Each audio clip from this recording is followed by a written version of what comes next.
sobre engenharia, investimentos e reequilíbrio contratual.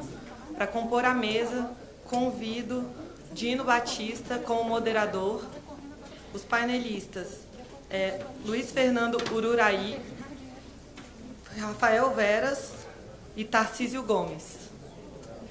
Boa tarde a todos. Agradecendo o convite que foi feito aqui pelo IDP, Marco Aurélio, obrigado pelo convite que foi feito, de ser o moderador dessa mesa. A última mesa nossa conta com pessoas do mais alto nível aqui, o Luiz, Rafael, Tarcísio, para debater um assunto que é de extrema pertinência. Sou lá do Ministério dos Transportes, trabalho exatamente com o tema de concessões tanto rodoviárias, ferroviárias, aeroportuárias, os arrendamentos portuários. E nós vivemos na pele, junto com as agências reguladoras, a dificuldade do dia a dia de contratos de longo prazo. Os contratos de concessão, de maneira bastante diferente dos contratos de pura contratação de obra pública, são contratos que realmente exigem uma parceria com o setor privado, e nessa parceria a correta alocação de risco, a correta administração do contrato, para que de uma forma bastante clara, e a gente espera sempre que transparente, e é isso que a gente sempre tem tentado junto com as agências reguladoras, que elas o façam de forma transparente, mas elas façam realmente uma administração do contrato que ele é imperfeito, e ele necessariamente vai ser mais imperfeito ainda quando a gente trabalha com contratos de 25, 30, 35 anos. São contratos que nós, no momento de estruturação desses contratos, nós não temos a menor condição de estabelecer exatamente todas as condições de investimento, todas as condições de engenharia, e aí eu estou trazendo aqui exatamente os itens do nome da mesa, né? Todos os elementos durante todo esse período de vigência de um contrato que tenham uma relação muito grande com o dia a dia da sociedade. Então a gente pega um contrato, por exemplo, de concessão rodoviária, que ele trabalha muito com a dinâmica social, não só porque existem mudanças na mancha urbana, existem mudanças nos polos geradores de carga, existem mudanças tecnológicas em termos dos veículos, existem novas necessidades, necessidades que aparecem tanto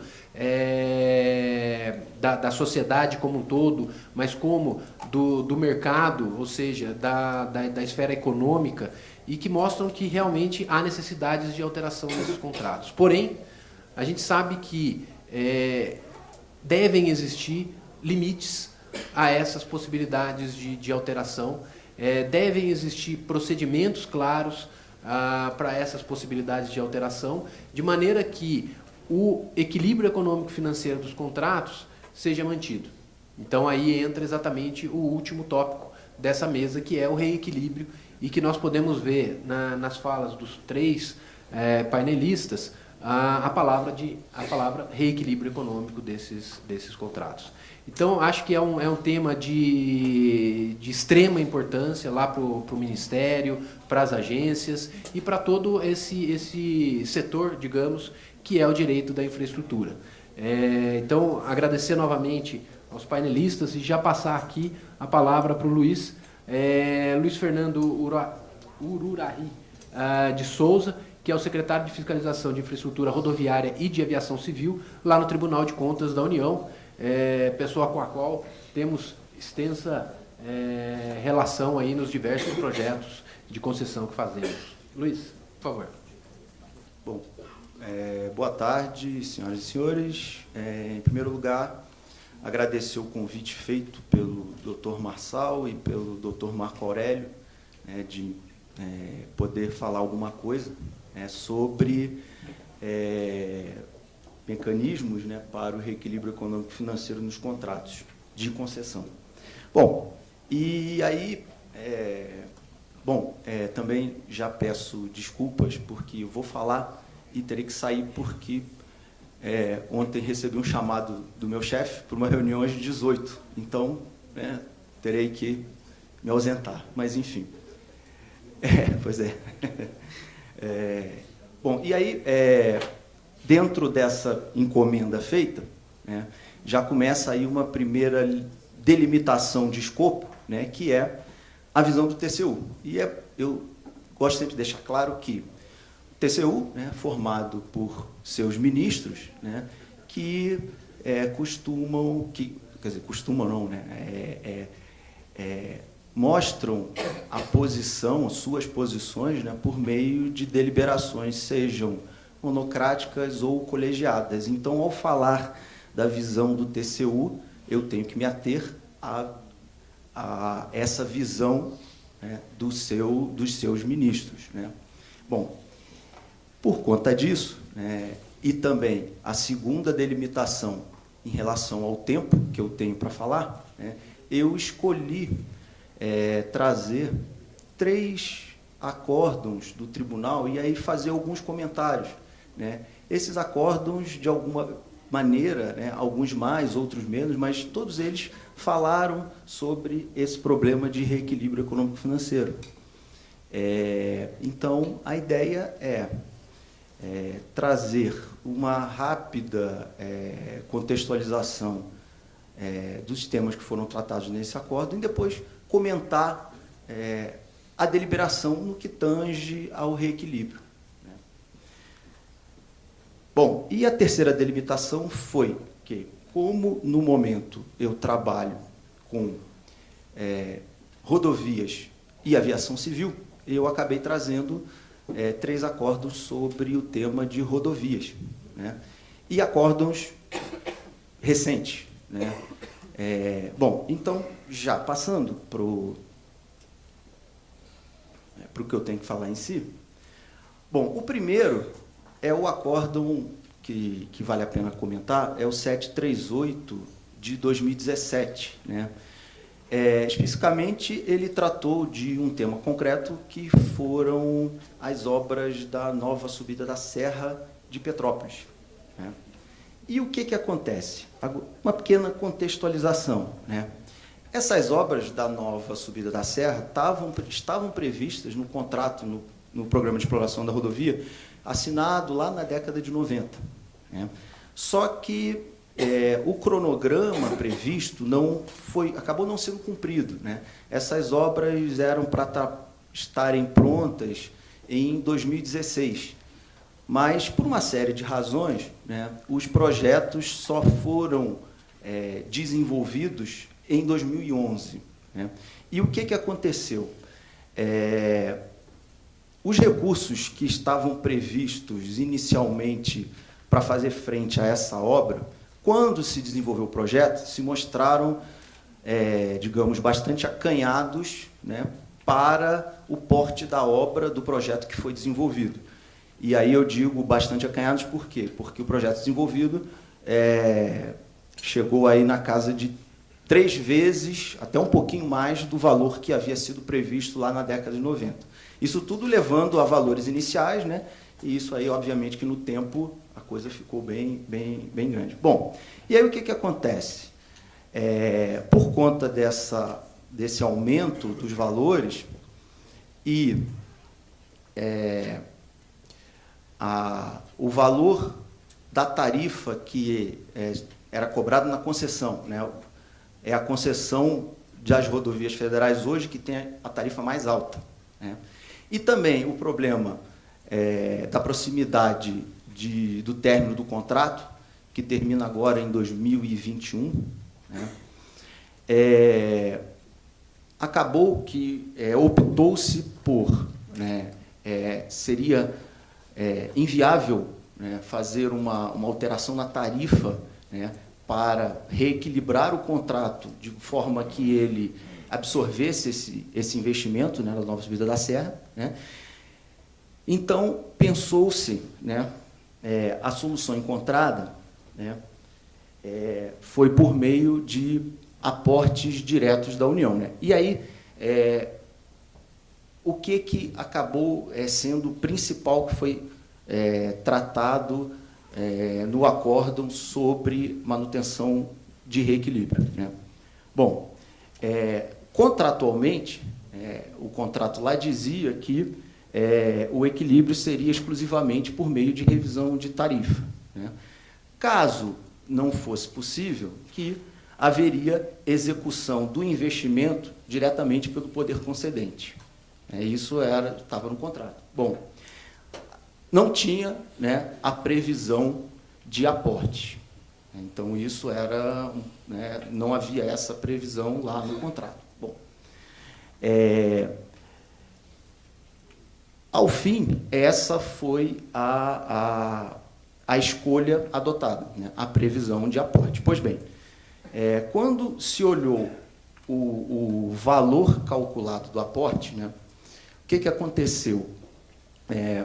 Foi apresentado um valor que já continha, obviamente, a necessidade para executar a obra, né, e aí, quando eu digo isso, né, já vinha carregado de os custos da obra mais BDI, né, ou seja, seria o valor que poderia ser contratado, né, com qualquer empresa para ser feito. Bom, ao trazer isso para o contrato da concessão, né, ainda foram adicionados, né, a remuneração, taxa de administração, né, a remuneração do próprio capital da concessionária, e isso significou um aumento adicional de 40%, né, desses custos que estavam inicialmente previstos, né.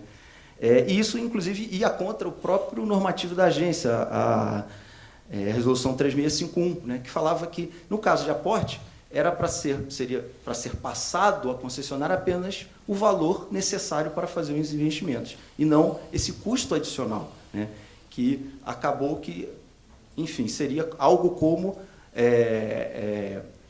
a incidência de taxa de administração e dos custos de investimento como se fosse um recurso obtido mediante tarifa, que não era um aporte direto da União. Bom, além disso, o que acontece? Essa previsão de aportes, né,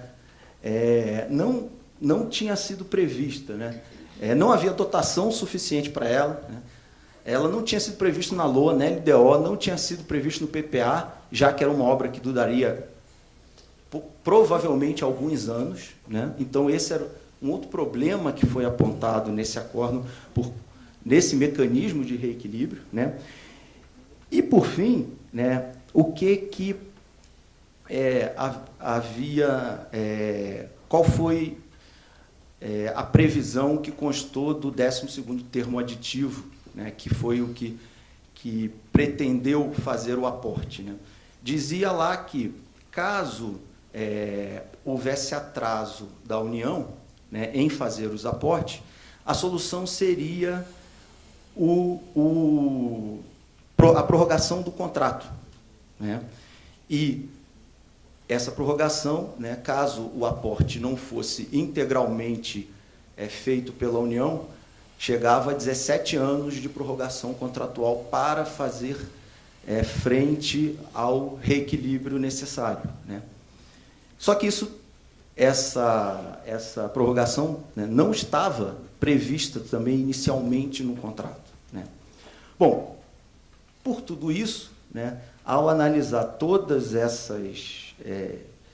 esses problemas, né, em termos de equilíbrio desse contrato, né, esse acórdão acabou determinando que, especificamente, que a cláusula que trazia a prorrogação contratual fosse anulada, né, já que ela foi inserida por meio de termo aditivo, não estava previsto inicialmente, né? E, além disso, uma série de determinações para a abstenção ou para que esse tipo de aporte, caso necessário, seguisse todas essas premissas de inclusão antecipada na lei orçamentária, no PPA, né? Enfim. Bom, vale colocar que esse acórdão hoje ainda está em grau de recurso, né, ainda sendo analisado. E, especificamente, inclusive, quanto à cláusula que determinou a anulação a cláusula que determinou a prorrogação contratual. Bom, avançando para o segundo caso, é interessante agora falar sobre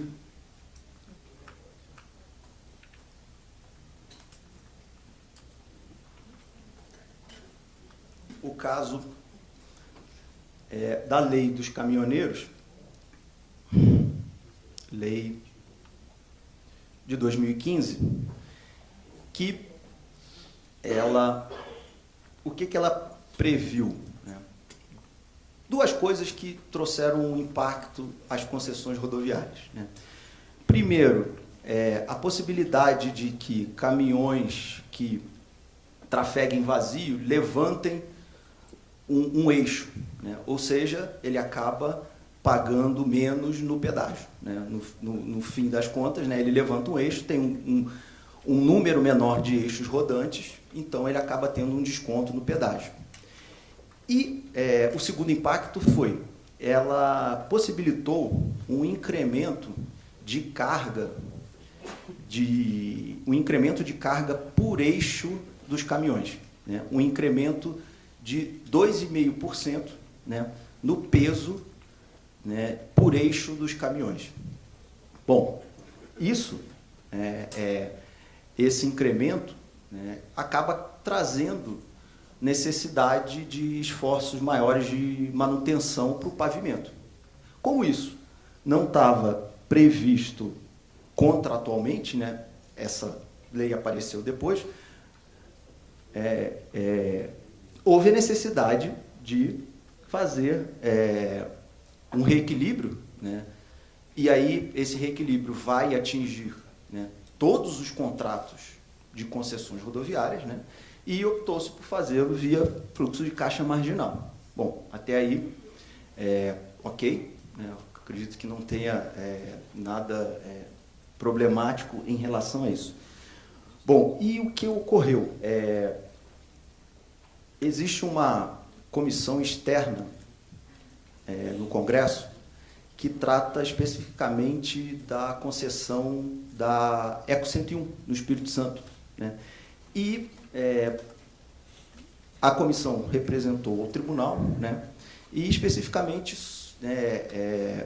questionando os valores que estavam sendo considerados, né, na revisão tarifária para fazer frente à lei dos caminhoneiros, especificamente nessa concessão. Bom, após, né, a atuação, né, da unidade técnica e do próprio tribunal, por fim, foi prolatado esse Acórdão 290, né?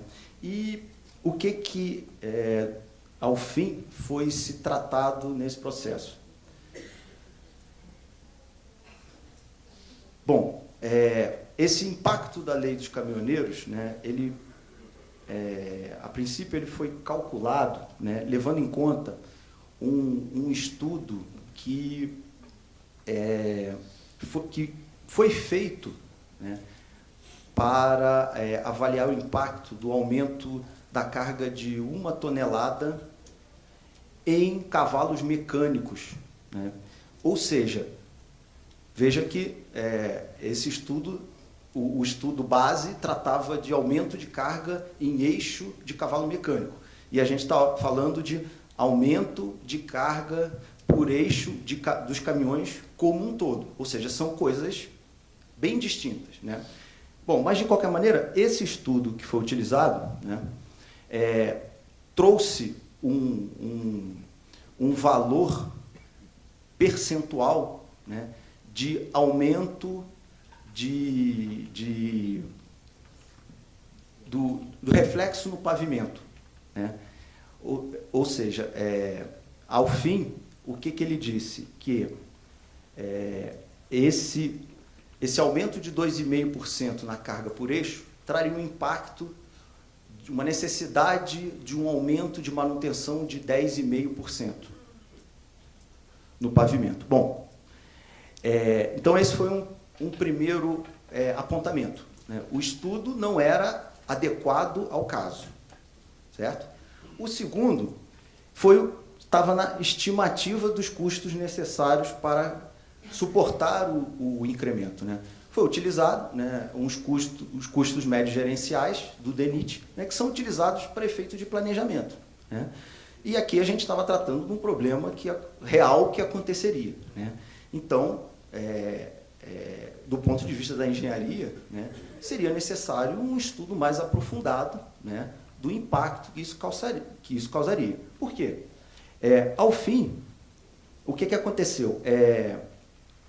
Os custos estimados para levar em conta um aumento de apenas de 2,5% no peso por eixo dos caminhões, redundou numa necessidade adicional de recursos de manutenção que alcançaram 63% de todos os recursos que estavam previstos de manutenção durante a concessão.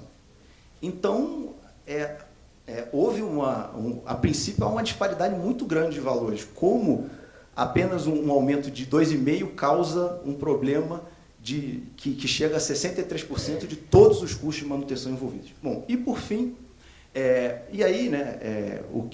acabou sendo a determinação que saiu no acórdão, né, que fossem realizados estudos de engenharia para aferir, né, esse impacto da lei dos caminhoneiros, né, e que esse estudo fosse utilizado, inclusive, né, em todas as concessões, que todas elas terão que ter essa revisão. Então, vejam que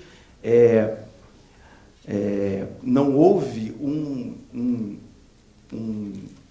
óbice à utilização, né, do mecanismo de fluxo de caixa marginal para fazer o reequilíbrio. O problema foi os valores utilizados, né, para esse reequilíbrio. Bom, esse acórdão também se encontra em grau de recurso ainda. Bom, e por fim, né, meu tempo já acabou, talvez, mas enfim, falar rapidamente do acórdão de 2 semanas atrás, 1174/2018, que deliberou sobre os estudos que foram submetidos ao tribunal em relação à rodovia de integração do Sul. Bom, trouxe alguns dados, né? É uma rodovia 474 quilômetros, envolve 4 rodovias, atravessa 30 municípios gaúchos, né? Uma quantidade expressiva de investimentos previstos, de receitas também. Bom, e o interessante desse caso é que foi um processo em que houve muita discussão, né, e muita interação entre a NTT, o tribunal, o Tarcísio também sabe bem, PPI, EPL, dentro do tribunal, além da participação da unidade técnica, o Ministério Público, junto ao TCU, atuou no processo, né? O gabinete do relator também. Se eu posso deixar um conselho aqui, é interessante ler esse acórdão, porque ele tratou de quase todos os temas que afetos à concessão de rodovias, né? E especificamente em relação ao problema de reequilíbrio, eu trouxe aqui só algumas, né, que foram abordadas, né? Primeiro, a sistemática de inclusão de novos investimentos e o reequilíbrio decorrente. E aí, investimentos que são disparados por gatilhos, contornos em cidades, né? Uma série de investimentos necessários na rodovia foram tratados, discutidos, e o reequilíbrio necessário para fazer frente a esses investimentos, né? Houve muita discussão em relação a isso. Eu acho que houve um grande avanço no modelo, no final, né? Tanto durante o processo, a NTT e o PPI incorporaram algumas sugestões que foram feitas pela unidade técnica, algumas coisas foram trazidas também de novidade pelo Ministério Público, pelo próprio gabinete do relator. Então, foi um processo muito interessante. Também, um ponto que foi tratado, prorrogação contratual, foram feitos ajustes na prorrogação, já que se estava prevendo 30 anos com outros 30 de prorrogação, isso acabou diminuindo um pouco, né? Enfim. E, por fim, também, né, os fatores D e A, fator por conta de atrasos de execução, né, o fator D, ou de adiantamentos de execução de investimentos, né, que são utilizados como mecanismos de reequilíbrio, né, também houve uma, digamos assim, uma melhor calibragem desses dois fatores, tentando evitar o comportamento que a gente vê oportunista, né, de retirada de investimentos por valores baixos e reapresentação desses investimentos por valores bem acima dos que estavam previstos, obviamente eventualmente com uma nova extensão, mas que, enfim, causam um desequilíbrio, na verdade, nesses contratos. Bom, era isso que me propus a trazer, espero ter atendido às expectativas e, como eu disse, tenho que sair, mas deixo aí meus contatos e sempre à disposição do tribunal para, junto com a equipe, a gente discutir, né, esses assuntos. Muito obrigado.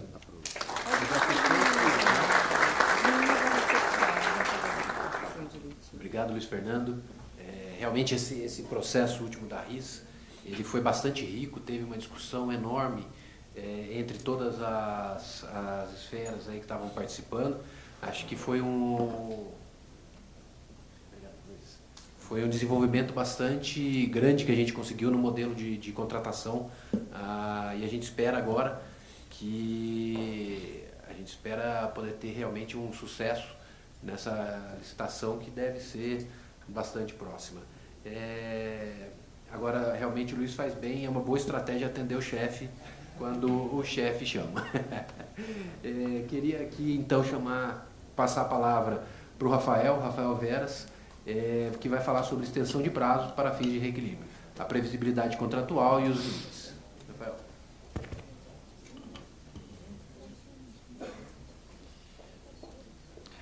Bom, boa noite a todos, aos sobreviventes da Maratona do Direito da Infraestrutura, né? Quem ficou até esse momento que realmente gosta do nosso direito administrativo, do nosso direito da infraestrutura. Gostaria de agradecer o honroso convite do professor Marçal, professor Marco, para participar desse evento, e também de fazer uma saudação à mesa. Não sei se é o meu ou não, acho que não é o meu, foi? Então tudo bem, vamos lá. Vamos tirar o cronômetro para a gente respeitar o tempo, então a gente bota o cronômetro para baixo. Gostaria de saudar aqui a mesa, é um privilégio, uma honra partilhar essa mesa com o Dino, com o Luiz, com o Tarcísio, grandes expoentes do nosso direito da infraestrutura. E já passando de imediato para o meu tema, para o tema da minha intervenção, que é extensão de prazo para fins de reequilíbrio. Não é à toa que esse seminário tem a coordenação científica do professor Marçal e do professor Marco, porque já é um tema que quase explica o conteúdo da palestra, porque não fala em prorrogação para fins de reequilíbrio, mas fala em extensão de prazo. Então, a minha perspectiva aqui é tentar diferenciar o que seria uma prorrogação, quais os efeitos de uma prorrogação de um contrato de longo prazo, e quais os efeitos da extensão para fins de reequilíbrio.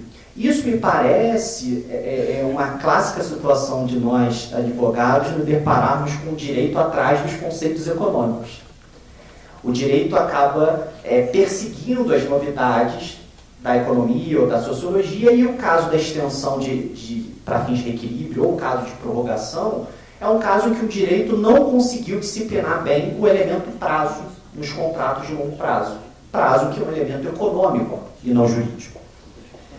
Isso tem de ver com aquilo que o professor Floriano explicou na palestra dele, com a natureza econômica dos contratos de longo prazo. Porque se trata de um contrato completamente diferente em termos econômicos de um contrato tradicional de empreitada da Lei 8666, por exemplo. O próprio dispêndio de recursos de um contrato de longo prazo, ele representa um investimento do concessionário naquela infraestrutura, ao passo que, num contrato tradicional disciplinado pela Lei 8666, o que há é uma remuneração para e passo com a execução de acordo com os custos unitários, ou seja, há um investimento num projeto concessionário que já torna esse tipo de contrato um contrato diferenciado. Outro viés, e esse também foi abordado pelo professor Floriano, foi a questão de os interesses serem diferentes, porém convergentes. O poder público ele delega um projeto de infraestrutura ao particular, de sua titularidade, e ele quer, na maior parte das vezes, que esse processo seja ampliado, universalizado. Ao passo que o particular ele tem o seu interesse no lucro, mas a ampliação do número de utentes também representa a ampliação da receita do particular, razão pela qual se trata de um contrato com interesses convergentes, um contrato de cooperação e não de interesses divergentes. E a terceira característica é a da incompletude contratual, dessa mutabilidade acentuada dos contratos de longo prazo. Essa mutabilidade ela tem de ver com o fato de que, eu falo muito isso em sala de aula, que projeto de infraestrutura não é padaria. Por mais que a padaria dure 30 anos, quando abre uma padaria, você não contrata a padaria para ela durar 30 anos. Um projeto de infraestrutura, ele tem que durar, ele tem que ter um ponto de equilíbrio que faça ele sustentável durante 30, 40, 50 anos. Então, é da essência do projeto de infraestrutura essa incompletude em razão da vigência prolongada desse pacto. Mas, em termos econômicos, isso está relacionado, sobretudo, e aí eu trago um pouco do viés da análise econômica do direito, da teoria dos custos de transação. Porque, numa relação econômica, eu tenho custos de transação ex ante, ou seja, para a celebração desses ajustes, ou seja, para negociar esse tipo de contrato, para estabelecer garantias, eu tenho custos de transação ex post, ou seja, eu tenho custos de transação que tem lugar no bojo da execução desse contrato, para sua fiscalização, para repactuação. Com o contrato de concessão, um contrato de longo prazo, é impossível no bojo desse contrato delimitar todos os riscos e todas as contingências que incidirão sobre esses ajustes. Se eu fizesse isso no ano 1 do contrato, o custo de transação desse ajuste seria imenso e seria inviável celebrar esse tipo de contrato. Então, a incompletude ela tem de ver, sim, com um entendimento doutrinário atrelado a publicácio, de origem francesa e talvez um pouco abrasileirada por volta da década de 40 no Brasil. Porque, por exemplo, eu recentemente tive a oportunidade de escrever um texto que eu discuto se a mutabilidade ela é aplicável e a incompletude a contratos de 5 anos, um contrato da 8666. Porque eu não tenho um prazo tão diferido a justificar esses custos de transação que tem lugar no contrato de 30 anos. Então, é uma reflexão para uma futura reforma da lei 8666. Mas nos contratos de longo prazo, tem duas características importantes relacionadas a essa incompletude e essa impossibilidade de previsibilidade de todas as circunstâncias do ano 1, sob pena de incremento dos custos de transação, que são as revisões, sobretudo as revisões ordinárias, porque a revisão extraordinária está muito relacionada à teoria da imprevisão, a um evento que não estava previsto. A revisão ordinária não. Geralmente de 5 em 5 anos as partes sentam e restabelecem as condições contratuais e o ponto de equilíbrio desse ajuste. E o outro ponto relacionado a essa incompletude é a variável prazo. É a possibilidade de extensão do prazo dos contratos de longo prazo. Seja para viabilizar a exploração econômica dessa infraestrutura, seja porque pode ser que no ano 20 seja necessário que a esse contrato incida um novo regime jurídico, dentro do qual o novo prazo consagrará um novo regime jurídico para esse ajuste. A nossa Constituição, ela não deu conta do elemento prazo já de início no artigo 175, quando ela diz que a delegação dos serviços públicos sempre será precedida de licitação. Isso gerou um entendimento a priorístico de que sempre seria um advérbio que interditaria, por exemplo, a contratação direta ou a prorrogação. Esse entendimento ele não se sustenta porque a própria Constituição, no artigo 170, parágrafo único, ela expressamente prevê a possibilidade de prorrogação e de um regime especial para os contratos de concessão. A Lei 8987, ela não resolveu o problema, ela não delimitou o regime jurídico das prorrogações. Ela apenas disse que o contrato deve ser por prazo determinado, sob pena de você transferir um serviço de titularidade pública para o particular, que ela deve ter previsão no edital no contrato e que devem estar previstas as condições de prorrogação. A partir da leitura da 8987, foram constituídos o que eu denomino de mitos da prorrogação. O que seriam esses mitos da prorrogação? O primeiro deles é que a lei deveria estabelecer prazos máximos, que caberia à lei estabelecer o prazo das concessões. O segundo é que esses contratos eles só poderiam ser prorrogados por uma única vez. Virou uma espécie de jargão em contratos de concessão. E o terceiro mito é que seria interditada a prorrogação automática desses ajustes sob pena da eternização do concessionário na exploração daquela infraestrutura.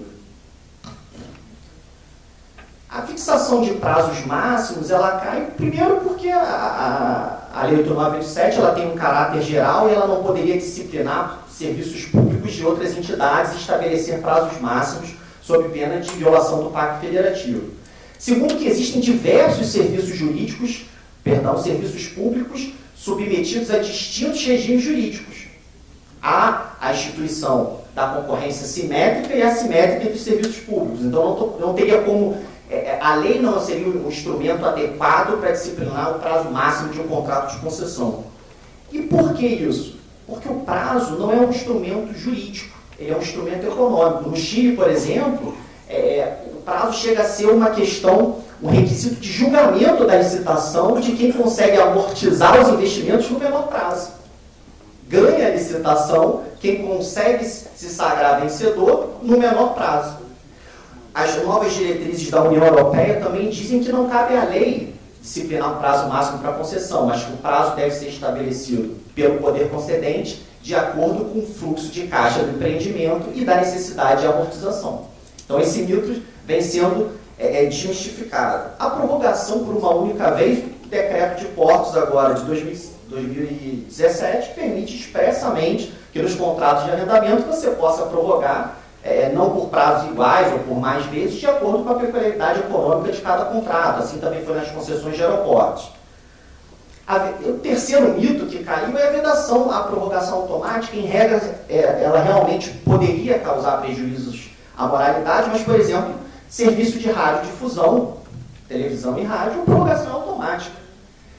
É um regime constitucional e ela só não será automática se houver uma manifestação expressa do Poder Legislativo. Daí a razão pela qual eu tenho para mim que as formas de extensão do prazo elas devem ficar bem delimitadas. Existiriam, a meu ver, 4 possibilidades de extensão do prazo nos contratos de concessão. A primeira seria a denominada prorrogação premial. A expressão não é minha, a expressão é de um autor português, o Lino Torgal, que tem um artigo clássico sobre prorrogação dos contratos de concessão, que é a prorrogação tradicional, que deve estar prevista no contrato. O poder concedente ele divide o contrato em um ou mais blocos, e se o concessionário performar, se ele prestar um adequado serviço, ele terá direito à exploração do outro bloco no contrato de concessão. Ele tem por fundamento, e aí acrescentando um pouco o ensinamento do Lino, na minha visão, uma inexigibilidade de licitação. Não faz sentido licitar, porque a licitação não é um fim em si, mas é um instrumento para que o Estado possa atingir valores essenciais, ou seja, não vale a pena licitar por licitar, se foi previsto uma espécie de prorrogação e o concessionário venha executando aquele serviço com índices de qualidade adequados, a licitação, nesse caso, seria inexigível. Existe uma outra modalidade mais recente no ordenamento jurídico, que é a prorrogação antecipada mediante a realização de novos investimentos. Tem uma previsão expressa no setor portuário, artigo 57, no setor de energia também, e basicamente ele permite que, num projeto em que há necessidade da realização de novos investimentos, o poder concedente não tenha que esperar que aquele contrato acabe e faça uma nova licitação para que sejam realizados os novos investimentos. Então, é um expediente vantajoso ao interesse público, sobretudo porque esses novos investimentos também não serão custeados por subsídios ou aumentos tarifários, mas sim, mais uma vez, com a utilização da variável prazo.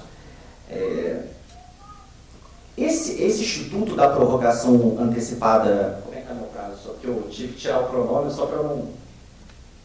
Falta Ainda estou bem tranquilo. 7, vai dar para falar até antes. Na Lei 13.448 de 2017, da relicitação, essa modalidade de prorrogação antecipada mediante a realização de novos investimentos, houve uma definição legal que exige que essa modalidade tenha previsão editalícia. Eu tenho minhas dúvidas se a prorrogação antecipada mediante a realização de novos investimentos precisaria de previsão edital, porque pode ser um contrato antigo em que não haja essa previsão de prorrogação e os investimentos podem ser necessários. Então, me parece que uma autorização legislativa seria suficiente para autorizar, como foi no setor portuário, a adoção desse expediente. E sobre o aspecto econômico, também me parece que a metodologia do fluxo de caixa marginal seja mais adequada para os novos investimentos, porque eu não vou remunerar os novos investimentos de acordo com o ano 1 da concessão, e sim com o novo contexto econômico do mercado. E por fim, que é o nome da minha intervenção, é a extensão de prazo para fins de reequilíbrio. Eu tenho para mim que essa modalidade ela não se confunde com as demais, ela tem natureza indenizatória. Ela serve como um expediente para indenizar o concessionário por um risco que foi alocado ao poder concedente. Portanto, ela não se confunde com a prorrogação premial, não deveria estar prevista no contrato, porque ela é uma hipótese de indenização e não uma hipótese de prorrogação. O Luiz ele trouxe o Acórdão 738 e realmente, analisando esse acordo, existem várias peculiaridades, mas o entendimento que ficou plasmado no acórdão é de que a prorrogação para fins de reequilíbrio precisaria de previsão contratual. No setor portuário, também exigiu-se que essa extensão para fins de reequilíbrio observasse parâmetros legais no setor portuário. São dois parâmetros que me parecem não aplicáveis para uma indenização de reequilíbrio econômico-financeiro. Por quê? E aí já foi me dado os 5 minutos e eu explico que essa extensão ela pode ser a única medida cabível para restauração do equilíbrio, do ponto ótimo de equilíbrio para contratos de concessão. Por quê? Porque determinado serviço pode ser impossível aumentar a tarifa, sob pena de violar o princípio da modicidade tarifária. Eu posso não conseguir reduzir obrigações do concessionário sob pena de trazer prejuízos à adequada prestação do serviço público. No meio de uma crise é difícil pagar uma indenização direta para o concessionário ou, no momento de turbulência, seria complicado você conseguir uma autorização legislativa para fazer frente a uma indenização direta. Pode ser um modelo econômico de concessão que eu não consiga transferir esse valor para o próximo, que vai ganhar a licitação. Então, se eu tenho uma entidade reguladora, e eu ainda acredito muito na regulação, que ela tem por interesse equilibrar os interesses sistêmicos de determinado setor, o que é equilibrar o interesse sistêmico? É equilibrar o interesse do Estado, os interesses do governo, os interesses do concessionário, os interesses dos usuários e os interesses do poder concedente. Se nesse caso eu não puder levar em efeito nenhuma dessas medidas, me parece que a extensão para fins de reequilíbrio é a única possibilidade possível e adequada à luz de uma metodologia regulatória de equilíbrio de todos os interesses enredados no sistema regulado. E eu concluo a minha exposição, que eu acho que agora já está no final, dizendo que essas confusões elas decorrem muito da soberba do direito de achar que não deve aprender com as ciências econômicas e sociais. Se o direito se abrir a esse aprendizado, eu acho que é um caminho que a gente tem para que os projetos de infraestrutura possam prosperar no Brasil. Muito obrigado.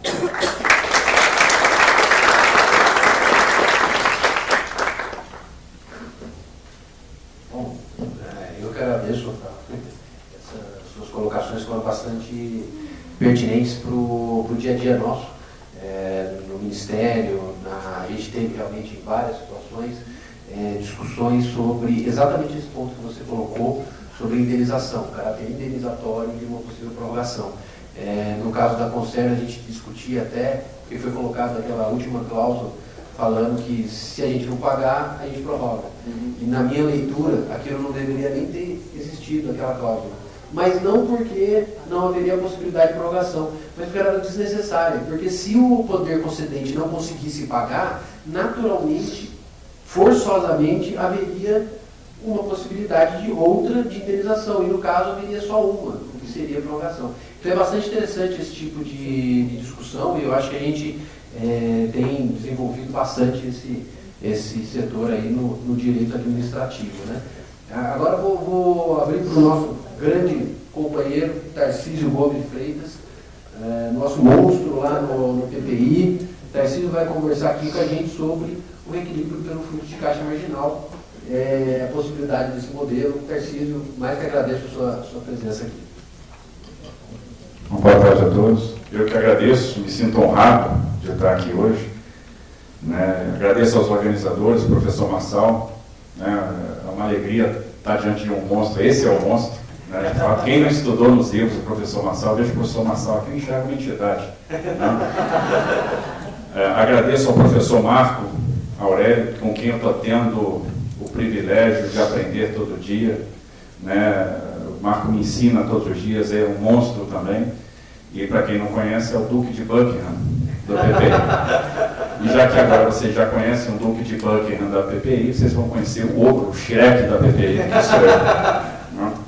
E agradeço aos organizadores por essa iniciativa tão importante de discutir o direito público da infraestrutura. E por que é importante? Porque nós precisamos de infraestrutura. Nós estamos lá atrás, em todos os rankings de infraestrutura, atrás dos nossos pares, atrás dos BRICS, atrás da Rússia, da Índia, da China, da África do Sul, e não atrás, muito atrás, anos-luz atrás. E nós não conseguimos acompanhar, nós não conseguimos chegar, e isso é desesperador, porque nós temos um país projetado para não fazer. Nós estamos vivendo uma situação de confusão, de desorganização institucional sem precedentes. Assinamos um contrato com fracasso, caminhamos a passos largos na direção do precipício, na direção do caos. Isso é muito sério. Como combater, professor Marçal, o ativismo do judiciário, que tem 17 mil juízes que decidem de forma desvinculada do Supremo Tribunal Federal, a seu bel prazer, dentro das suas convicções pessoais e ideológicas. Observe que acabamos de estruturar um processo de venda de distribuidores da Eletrobras, que consome uma enormidade de recursos em cargos setoriais, de RGR, de CCC. O processo é estudado, passa pelo TCU, está pronto. Aí o juiz do trabalho diz, não licite. O juiz do trabalho vai decidir sobre a venda de distribuidoras da Eletrobras? E a gente tem que ir lá para fora falar com os investidores, porque o Brasil sempre foi importador de capital e vai continuar sendo. Nós sempre tivemos dificuldade de poupança interna, e isso nos faz um importador de capital. Nós temos que mostrar, olha, agora aqui nós somos igual Roberto Carlos, daqui para frente tudo vai ser diferente. Invista aqui que nós temos, nós garantimos segurança jurídica. E o investidor está com o mapa mundi aberto, tudo é globalizado. Ou só nós oferecemos pré-sal? Fizemos um leilão hoje, o 75º do PPI, em 2 anos. Isso é um feito. Num país projetado para não fazer, isso é uma grande coisa, é um marco. 75 leilões vão terminar o mês de junho com 100 leilões realizados. Não só nós oferecemos pré-sal, a África oferece, o México oferece, o investidor está lá. Onde é que eu vou investir? No Brasil ou no México? No Brasil ou no Chile? Onde é que eu vou botar meu dinheiro numa concessão rodoviária? No Brasil ou no Chile? Na Colômbia, que é considerado um ambiente mais seguro para investimento, mesmo depois de 50 anos de guerra com as Farc. O investidor está procurando outros destinos, porque nós não conseguimos dar segurança jurídica. Essa palavrinha segurança jurídica é tão rara, tão cara para nós. Tem sido cada vez mais difícil trazer o investidor para cá, trazer o capital para cá. Isso exige muita habilidade e é desesperador. E aí isso me provoca, me traz uma reflexão a respeito do nosso legado, nosso, como geração. Porque a nossa geração está passando. Eu me sinto como um próton radioativo, decaindo de meia-vida, pós-meia-vida, e a vida está passando e nós vamos chegar à conclusão: o que nós deixamos para as nossas gerações futuras? O que eu vou deixar para os meus filhos? Em termos de legado, corremos o risco de chegar na velhice, olhar para trás e chegar à conclusão: a nossa geração foi uma geração perdida. Não deixamos nada de bom para o país, porque nós estamos projetados para não fazer. Projetamos uma ferrovia chamada Ferrogrão. 1.000 quilômetros ligando Mato Grosso ao Pará. Uma revolução em termos de custo de transporte. Observe que a commodity é precificada na Bolsa Internacional, Bolsa de Chicago, $200 a tonelada do milho, $400 a tonelada da soja. E a gente gasta 130 para botar no destino, independente se é milho ou soja, ou seja, a gente consome a margem do produtor do milho. Estamos produzindo 62 milhões de toneladas de grãos, mas poderíamos produzir muito mais, porque a gente planta 9 milhões de hectares no Mato Grosso, a gente tem 14 milhões de hectares de pasto que podem virar lavoura, seria igual uma árvore. Aí projetamos a Ferrogrão. Fizemos os estudos, colocamos em consulta pública, o Ministério Público chega e faz uma recomendação. Não faça consulta pública. Não faça consulta pública. Graças a Deus no DPI nós temos coragem, nós bancamos isso. Não, vamos fazer a consulta pública sim. Ah, mas vocês têm que ouvir as comunidades tradicionais. Claro que temos. A questão é quando? Agora ou depois da licitação? Porque ouvir as comunidades agora despende de dinheiro, despende de tempo e criação, que é pior, de expectativa. E se a expectativa não se confirmar? Se a gente não achar um player que tope botar 13 bilhões num projeto que vai levar 3 anos para ser licenciado, vai levar 8 anos em construção, que se trabalha na Amazônia 4 meses por ano, e vai gerar receita daqui a 11 anos, 12 anos. Vai gerar receita. Alguém no mercado internacional que tope bancar esse risco. Se a gente não achar, por que eu criei expectativa? Por que eu ouvi as comunidades tradicionais? Não seria o caso ouvir essas comunidades depois da licitação? É claro que sim. Mas a recomendação é: não faça. E eu não faça, não faça, não faça. Eu ouço tanto não faça, que eu vou ter que procurar um terapeuta. Eu estou ficando extremamente frustrado com isso. A provocação que eu deixo aqui no dia de hoje é: qual será o nosso legado?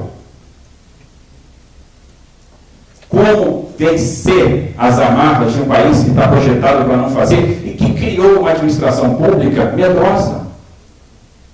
Que tem medo de assinar, que tem medo de assumir responsabilidade. E aí, graças a Deus, nós temos pensadores do direito que nos presentearam este ano com a Lei 13.655, um avanço necessário. Nós precisamos da segurança dos gestores, porque senão nós não vamos produzir. Bom, feito o desabafo, primeira parte da minha apresentação normalmente é um desabafo, né? Dado o meu grau de frustração, né, de tristeza. Vamos falar do que me pediram para falar, que é do reequilíbrio pelo fluxo de caixa marginal. Né? Responder uma pergunta: o modelo ainda é possível? Eu acredito que sim, cada vez mais possível. E eu acho que, como colocou o Luiz Fernando aqui, né, o Acórdão 1174/2018 deixa isso muito claro. Então, quando a gente fala em fluxo de caixa marginal, nós estamos falando de mecanismo de reequilíbrio econômico financeiro. E estamos falando, aí o professor Rafael, muito preciso, né, de uma maneira muito didática, muito elegante, colocou todos os aspectos relacionados aí à incompletude natural dos contratos de longo prazo. A gente precisa, os contratos de longo prazo são incompletos, eles são mudados, e a gente precisa estabelecer mecanismos de reequilíbrio econômico financeiro. Isso é um princípio legal, né, que busca preservar as condições originalmente pactuadas durante todo o prazo de vigência do contrato, né? Estabelecer estabilidade do contrato, principalmente naquelas situações onde a receita decorre dos pagamentos de tarifa. E nós temos a previsão, no parágrafo 2º do artigo 9º da 8987, da existência de mecanismos de revisão tarifária para a manutenção do equilíbrio econômico-financeiro. E, recentemente, o mecanismo do fluxo de caixa marginal foi positivado, ele foi elevado de status com o advento da Lei 13.448, que está no artigo 24, que diz que o Poder Executivo estabelecerá as diretrizes com a utilização da metodologia do fluxo de caixa marginal para fins de recomposição. Se a gente recorrer à história, a gente vai ver que o mecanismo do fluxo de caixa marginal, de certa forma, surge em oposição ao plano de negócios, principalmente daquilo que aconteceu na primeira etapa de concessões de rodovias, né, que estabeleciam lá nos contratos, que sempre que foram constatadas modificações substanciais nos preços dos insumos relativos aos componentes formadores do custo, considerados nos valores de tarifa básica de pedágio, né, essas tarifas deveriam ser revistas, ou seja, havia uma garantia de rentabilidade que provocou um significativo aumento de tarifas, né? E essa situação foi modificada a partir da segunda etapa. Então, nós tínhamos um mecanismo de plano de negócio que tinha por objetivo, primeiro, servir de parâmetro, de baliza para o julgamento das propostas, para a verificação da execuibilidade das propostas, o que é extremamente difícil, é difícil você distinguir em processos de licitações extremamente formais, como são os brasileiros, onde não há o diálogo competitivo, né, a proposta agressiva mais execuível da proposta inexequível. E a segunda missão do fluxo de caixa marginal era justamente, do plano de negócio, desculpa, era justamente estabelecer o reequilíbrio econômico-financeiro, seja pela compensação financeira da ocorrência de riscos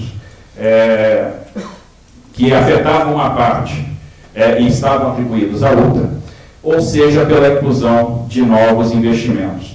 Bom, o plano de negócio acabou acarretando uma série de distorções. A primeira delas as distorções relacionadas à matriz de riscos, porque, no final das contas, foi um instrumento que serviu para a manutenção da rentabilidade dos negócios, sem preocupação com a matriz de risco contratual. Isso criou um desincentivo. Havia pleitos de reequilíbrio em função da gestão inadequada, por não se oferir aquela receita estimada, então, aquela taxa interna de retorno estimada. Então, virou um instrumento de markup de preços, né, o que se tornou extremamente inadequado. E aí, na segunda etapa, surge aí este procedimento do fluxo de caixa marginal. Na segunda etapa, a gente já teve a definição de tarifas, né, por meio de taxas de desconto, de forma a tornar nulo os VPLs dos fluxos de caixa operacional. Depois de intenso debate no TCU, PNTT e Sociedade, saiu uma resolução da ANTT, a 3651 de 2011, que aprovou a metodologia para a recomposição econômico-financeira do fluxo de caixa, né, de maneira que se adotasse o fluxo de caixa com a inclusão de investimentos e serviços não previstos nos contratos, não previsto no PEA, fosse necessário. E esse mecanismo vem sendo, então, utilizado e atualizado. Talvez o debate mais intenso, depois da própria criação do fluxo de caixa marginal, tenha acontecido agora, por ocasião da apreciação da Rodovia de Integração do Sul pelo Tribunal de Contas da União, que resultou no Acordo 1174. E uma série de fragilidades foram percebidas pela área técnica em função das experiências passadas. Então, o que nós tivemos?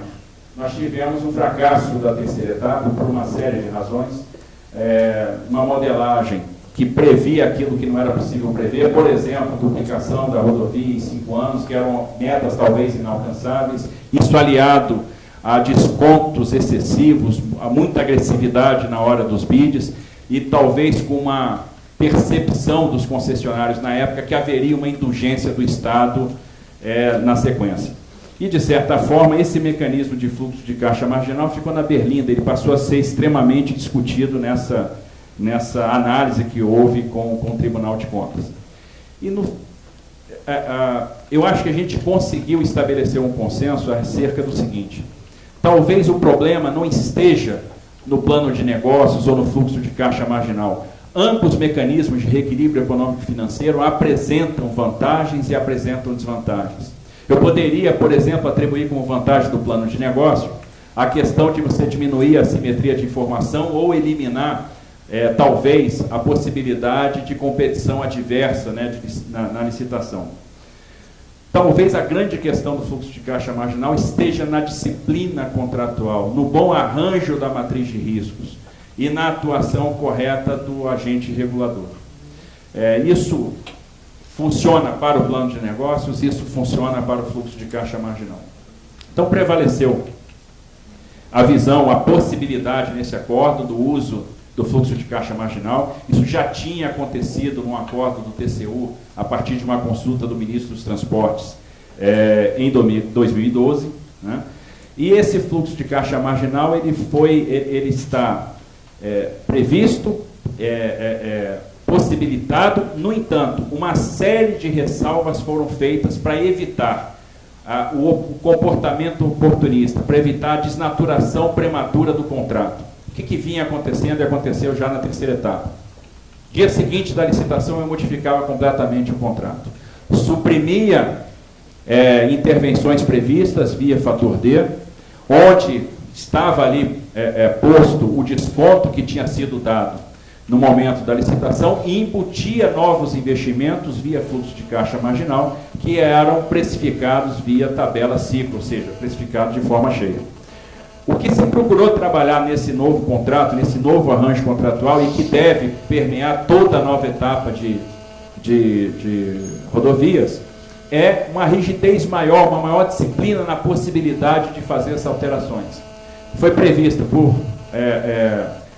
sugestão da área técnica do tribunal um estoque de obras. Então, obras que são recorrentes, elas fazem parte do estoque, elas têm o seu valor calculado de antemão e o seu percentual em relação ao CAPEX, isso é trazido a valor presente, de maneira que quando a necessidade de incorporar uma determinada obra, ela é incorporada num mecanismo semelhante ao do fator D, incorporando o desconto que foi dado na hora da licitação. Só vai haver o uso do fluxo de caixa marginal a partir do exaurimento das obras de estoque.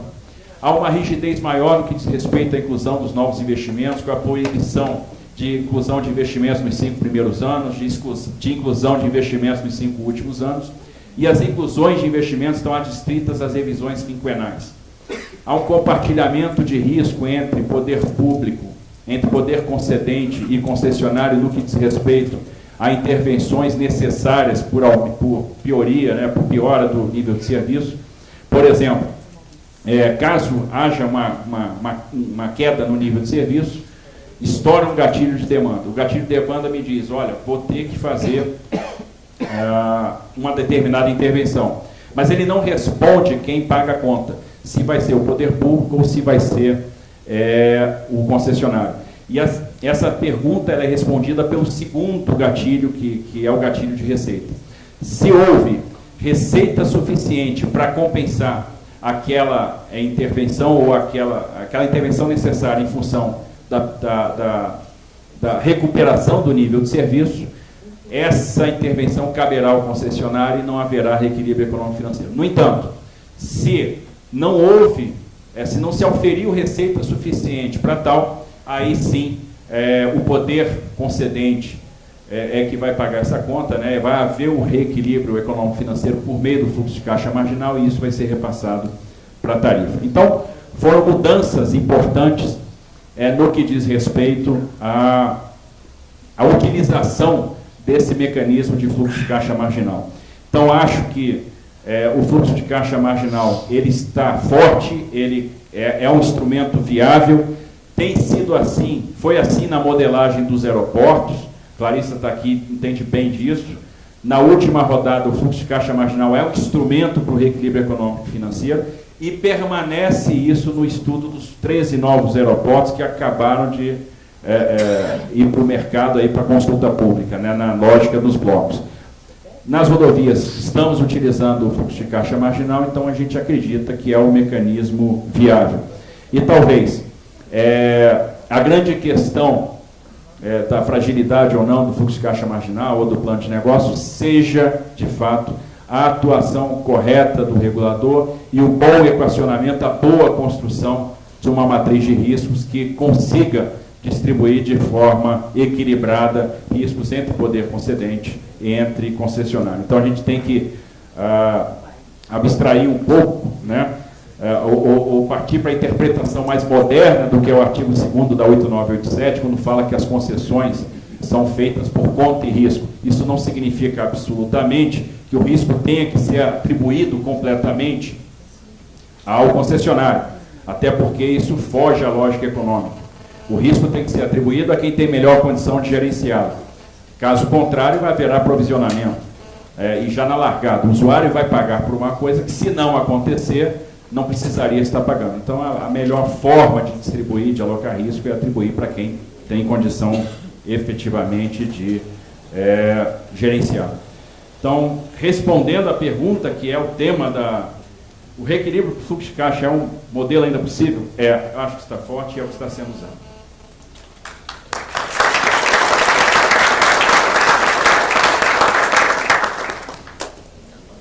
Bom, obrigado, Tarcísio. No início eu pensei que fosse ter que dar um 0 para você por ter fugido do tema, mas para variar você faz uma exposição brilhante e realmente coloca nossas barbas de molho aí com a preocupação do qual que será nosso legado, né? Isso é fundamental. Eu acho que essa discussão sobre o reequilíbrio contratual dos contratos de concessão, ela é mais do que necessária, ela tem que ser aprofundada. Os contratos eles vão continuar tendo alterações e a gente precisa realmente ter uma segurança maior, não só para o gestor, mas como também para os investidores, para todo o mercado, em relação ao que se pode esperar sobre esses processos de reequilíbrio. Dentro do Ministério dos Transportes, e essa é uma vantagem lá na Secretaria, a gente trabalha com todos os modos de transporte e a gente tem uma visão muito clara sobre a orientação que existe, e essa orientação eu diria que não é nem de governo, ela é de Estado, porque já há alguns governos vigente, e é uma orientação de aumento da presença das parcerias com a iniciativa privada para a provisão dos diversos serviços públicos. Eu pelo menos posso dizer isso no setor de transporte, mas isso é muito claro, né, no setor de transporte. Então cada vez mais teremos rodovias sendo administradas pela iniciativa privada, aeroportos, os portos já todos são, praticamente a operação portuária é feita a partir de arrendatários privados. A gente espera em algum momento ainda conseguir fazer um processo de concessão portuária, e ferrovia. Realmente a gente espera que esse seja o ano da ferrovia, né, Tarcísio? E estamos trabalhando fortemente em vários dos processos, dos projetos que podem mudar a cara do setor ferroviário nacional, e é muito clara realmente essa orientação de aumento da presença da iniciativa privada. E para que isso aconteça, a gente tem que se acostumar com o fato de que mudanças nesses contratos de 30, 40, imagina a Ferrogrão, que vai ter um contrato, aí atualmente a previsão é de 65 anos, não há como temos um contrato perfeito no sentido de realmente eliminar qualquer alteração, e para isso esse tipo de debate é fundamental. Então, agradecer realmente a todos. Eu gostaria de chamar o Jorge tá lá, o Jorge, para encerrar o evento, e agradeço a todos.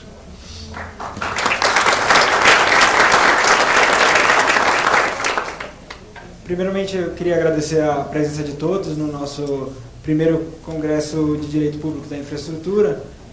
Queria fazer um agradecimento especial para os nossos apoiadores, a Agência Infra, Radar PPP, Brasil Infra, Confederação Nacional de Transportes, Justem Pereira Talamini Advogados, e a organização do Grupo de Estudos de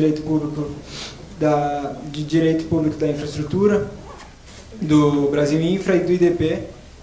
O evento está sendo gravado, as imagens estarão disponíveis em breve no site do IDP e do Brasil Infra. E aproveito para relembrar que em agosto será lançada a segunda turma da pós-graduação do IDP em parcerias com a administração pública. Obrigado.